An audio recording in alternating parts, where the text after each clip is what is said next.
सर्वशक्तिमान पिता धन्यवाद करते हैं आज के सुंदर बाइबल अध्ययन के लिए। खुदावन हर एक को बड़ी बरकत दे, आशीष करे पिता। यीशु नाम से मांगती हूँ, आमीन। हम पढ़ेंगे भजन संहिता 105 अध्याय। परमेश्वर और उसके लोग।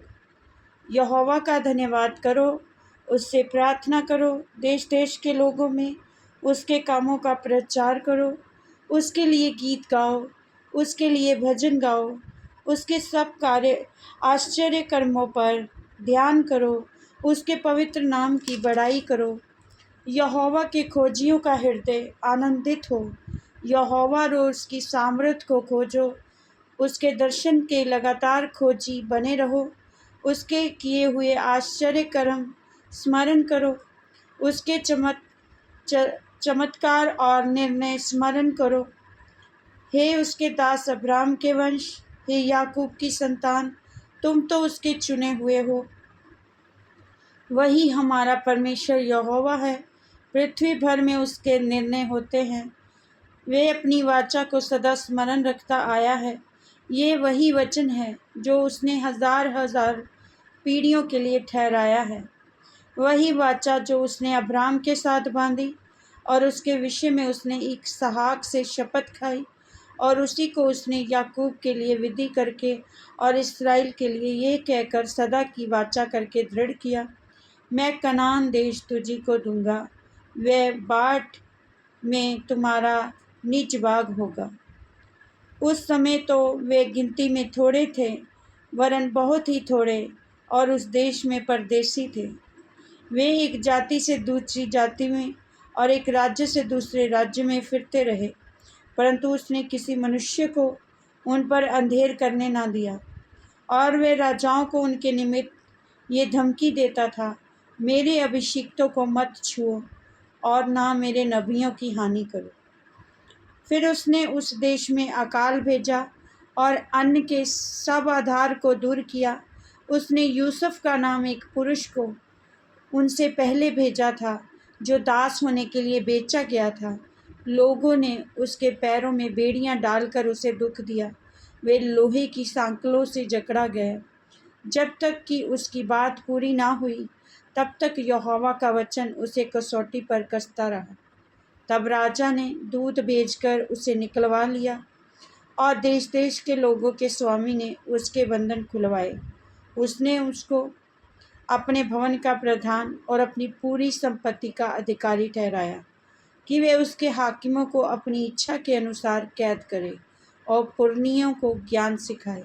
फिर इस्राएल मिस्र में आया और याकूब हाम देश में परदेसी रहा। तब उसने अपनी प्रजा को गिनती में बहुत बढ़ाया और उसके शत्रुओं से अधिक बलवंत किया। उसने मिस्रियों के मन को ऐसा फेर दिया कि वे उसकी प्रजा से बैर रखने और उसके दासों से छल करने लगे। उसने अपने दास मूसा को और अपने चुने हुए हारून को भेजा। उन्होंने उनके बीच उसकी ओर से भांति भांति के चिन्ह और हाम देश में चमत्कार दिखाए। उसने अंधकार कर दिया और अंधियारा हो गया, और उन्होंने उसकी बातों को ना टाला। उसने मिस्रियों के जल को लहू कर डाला और मछलियों को मार डाला।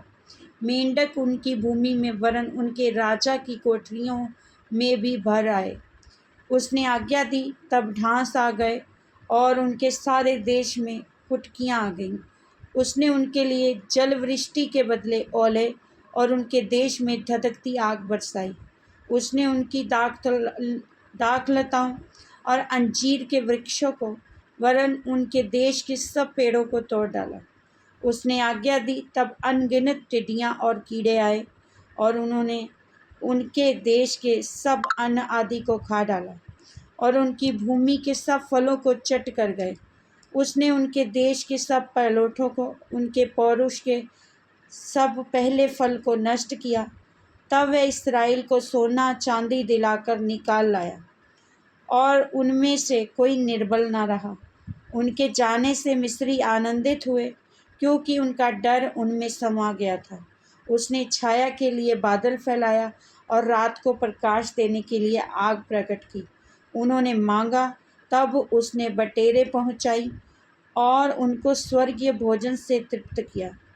उसने चट्टान फाड़ी, तब पानी बह निकला और निर्जल भूमि पर नदी बहने लगी, क्योंकि उसने अपने पवित्र वचन और अपने दास अब्राहम को स्मरण किया। वे अपनी प्रजा को हर्षित करके और अपने चुने हुओं से जय जयकार करा के निकाल लाया और उनको जाति जाति के देश दिए, और वे अन्य लोगों के श्रम के फल के अधिकारी किए गए कि वे उसकी विधियों को माने और उसकी व्यवस्था को पूरी करें। या की स्तुति करो। इस वचन के द्वारा प्रभु ब्लेस करेंगे। सबको जय मसीह की। आमीन।